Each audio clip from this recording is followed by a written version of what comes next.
Halo guys, bertemu lagi bareng aku Valika di Rian Suta TV. Di video ini aku bakal berbagi cerita yang sudah melegenda di cerita rakyat Indonesia. Cerita yang berasal dari Jawa Tengah ini berjudul Timun Mas. So biar kalian tidak penasaran dengan ceritanya, ikutin terus aku hanya di Rian Suta TV. Kisah tentang seorang gadis bernama Timun Mas ini berasal dari daerah Jawa. Singkatnya, kisah ini menceritakan tentang seorang anak perempuan yang memiliki hati yang sangat baik, wajah cantik, serta pemberani. Timun Mas dan ibunya bersama-sama melawan raksasa jahat yang ingin memakan Timun Mas.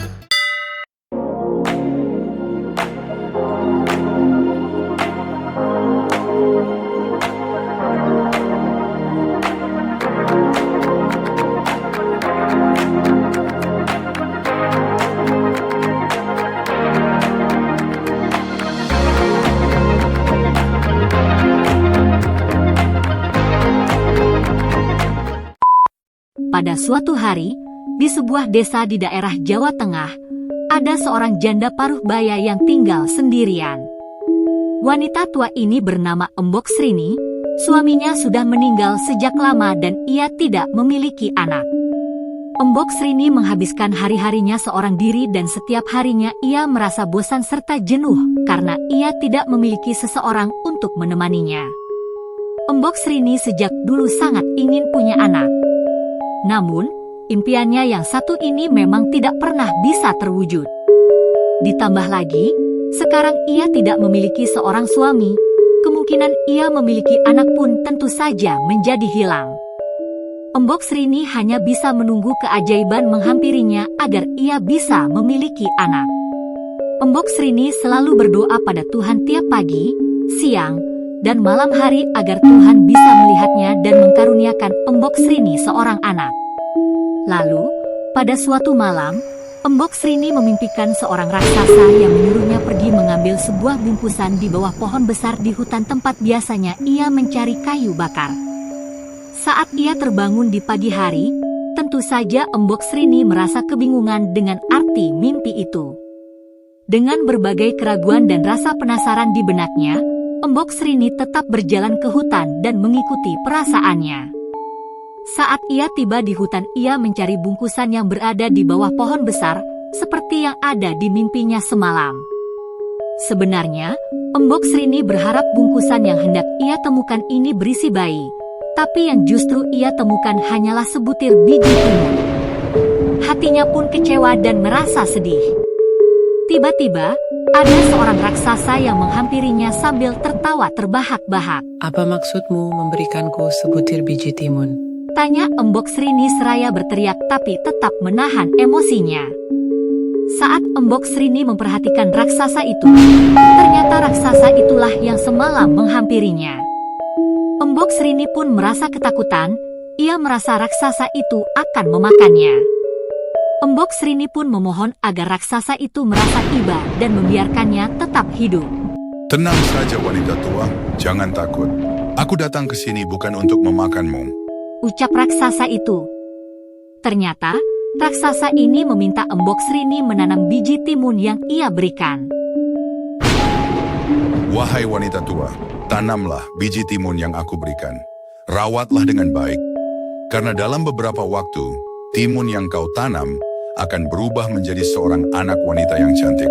Tapi ingatlah, jika anak itu sudah tumbuh besar, aku akan datang kembali untuk meminta wanita itu untuk kumakan. Karena Embok Srini sangat menginginkan seorang anak, ia menyetujui perjanjian itu. Saat kembali ke rumah, Embok Srini menanam biji timun itu ke ladang rumahnya.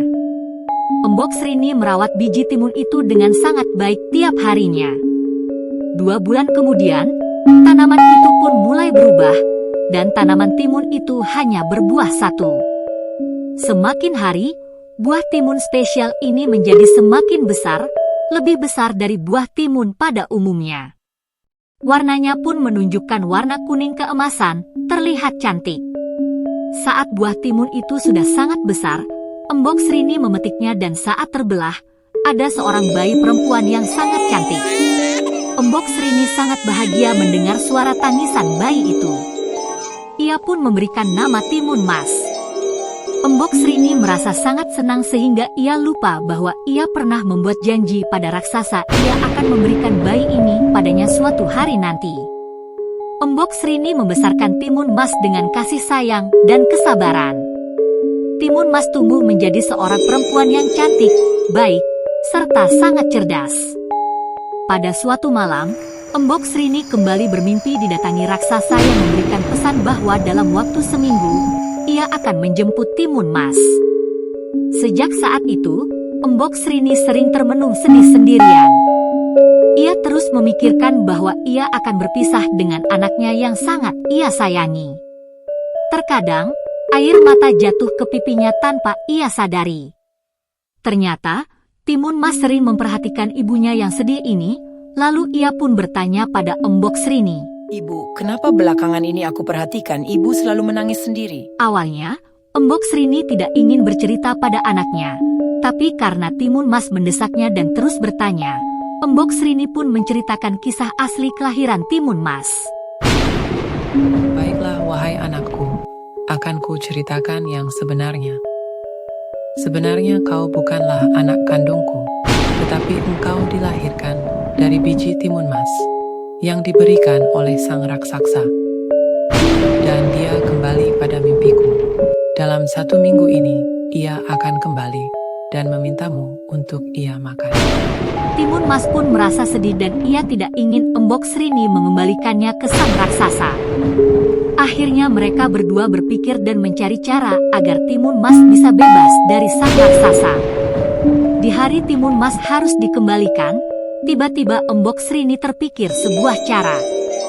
Embok Srini meminta Timun Mas berpura-pura sakit agar sang raksasa tidak ingin memakannya. Beruntung, cara Embok Srini cukup berhasil untuk mengulur waktu. Sang raksasa akan datang kembali saat Timun Mas sudah sembuh. Sebelum raksasa itu datang kembali, Embok Srini memikirkan bagaimana cara agar anaknya bisa terbebaskan. Paginya, Embok Srini bertemu seorang pertama di gunung. Ia adalah teman suaminya yang sudah meninggal. Sesampainya di sana, Embok Srini langsung menceritakan soal kondisinya dan ia ingin mengusir raksasa itu. Sang pertapa itu memberikan Embok Srini 4 bungkusan kecil. Katanya, "Bawalah 4 bungkusan kuning ini dan berikan pada putrimu. Di dalam bungkusan ini terdapat biji timun mas, garam, jarum, dan terasi.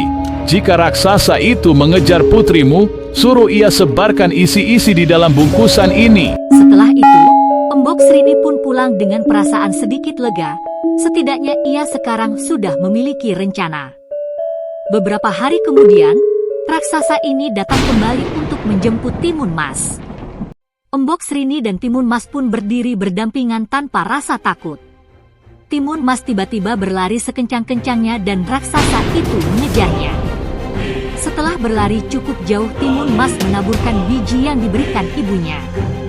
Sungguh ajaib, hutan di sekelilingnya tiba-tiba berubah menjadi ladang timun. Dalam sekejap, batang timun tersebut menjalar dan melilit seluruh tubuh raksasa itu. Namun, raksasa itu mampu melepaskan diri dan kembali mengejar Timun Mas. Timun Emas pun segera melemparkan bungkusan yang berisi jarum. Dalam sekejap, jarum-jarum berubah menjadi banyak pohon bambu yang tinggi dan runcing. Namun, raksasa itu mampu melewatinya dan terus mengejar Timun Mas, walau berdarah-darah karena tertusuk bambu tersebut. Melihat usahanya belum berhasil, Timun Mas membuka bungkusan ketiga yang berisi garam lalu menebarkannya.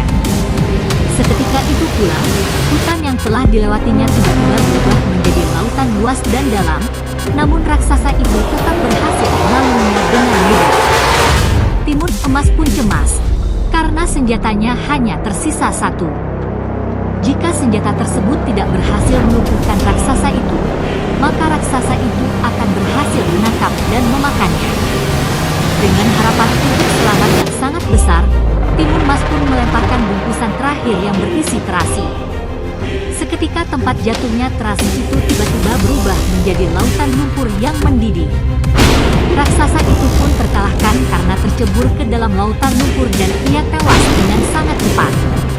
Melihat itu, Timun Mas langsung berlari menuju ke rumahnya untuk bertemu dengan ibunya.